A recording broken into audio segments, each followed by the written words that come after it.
একটা জিনিস নিয়ে আমার মেসেজটা আজকের ঈদের মেসেজটা শেষ করতে চাই।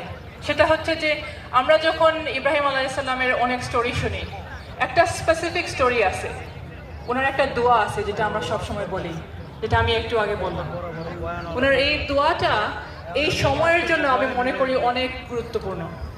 এই যে কঠিন একটা সময়, এই যে একটা ডিফিকাল্ট সময় যাচ্ছে, যখন মনে হয় যে কিছুই মনে হয় ঠিক হচ্ছে না, মনে হয় কিছুই আমরা যেটা চাইতেছি, এত অন্যায়, এত অপরাধ, তারপরেও কেন এত ইনজাস্টিস, কেন আমরা কোনো জাস্টিস পাইতেছি না।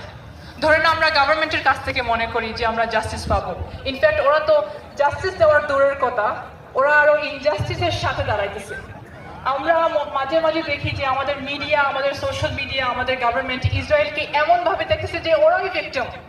আপনারা দেখতেছেন যে ওরা দুষ করে ওদেরকে ভিক্টিম করা দেখানো হইতেছে। আমরা আজকে এরকম একটা পরিস্থিতি আসছি